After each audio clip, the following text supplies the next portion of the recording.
உங்களுக்கு ஒரு அற்புதம் நடக்கணுமா? உங்கள் சரீரத்தில், உங்கள் குடும்பத்தில், உங்கள் வியாபாரத்தில், ஒரு தொழிலில் அற்புதம் நடக்கணும்னு நினைக்கிறீங்களா? அற்புதம் நடக்கணும்னா யோவான் எழுதின சுவிசேஷம் 2ஆம் அதிகாரம் 5ஆம் வசனம் இப்படியா சொல்லுது, அவர் உங்களுக்கு என்ன சொல்லுகிறாரோ அதன்படி செய்யுங்கள். அவர் உங்களுக்கு என்ன சொல்கிறாரோ அதன்படி செஞ்சீங்கன்னா அற்புதம் நடக்கும். கானா ஊருங்கிற இடத்துல ஒரு கல்யாணம் நடந்துச்சான். திராட்சரசம் குறைபட்டுருச்சு. இயேசுவின் தாய் இயேசுட்டு போய் சொல்கிறாங்க, திராட்சரசம் இல்லைன்னு. உடனே அவர் வேலைக்காரங்களை பார்த்து சொன்னாங்களாம், அவர் உங்களுக்கு என்ன சொல்கிறாரோ அதுபடி செய்யுங்கன்னு சொன்னாங்களாம். அவர் என்னமா சொன்னார்? கற்சாடியில் தண்ணி நிரப்ப சொன்னார். இவங்களுக்கு கீழ்ப்படிஞ்சு அந்த கற்சாடியில் போய் தண்ணி நிரப்புனாங்க. அந்த தண்ணி திராட்சரசமாக மாறிடுச்சு. ஒரு அற்புதம் நடந்துச்சு. இன்றைக்கி ஆண்டு உங்களோட பேசுகிற காரியம் தெரியுமா? உங்களுக்கு அற்புதம் நடக்கணும்னா அவர் உங்களோடு பேசுவார். எப்படி பேசுவார் தெரியுமா?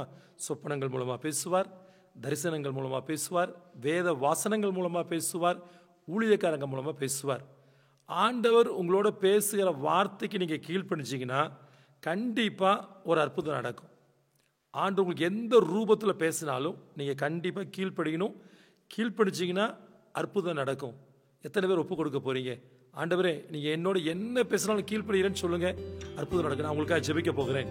பரிசுத்த ஆவியானவரே, சொப்பனத்தின் மூலமோ, தரிசனத்தின் மூலமோ, வார்த்தை மூலமோ, உங்களுடைய ஊழியக்காரங்க மூலமோ நீங்கள் பேசுகிற வார்த்தைக்கு எந்தெந்த தேவ பிள்ளைகள் கீழ்ப்படுகிறாங்களோ அந்த தேவ பிள்ளைக்கு இந்த நாள் ஒரு அற்புதத்தின் நாளாக இருக்கட்டும்.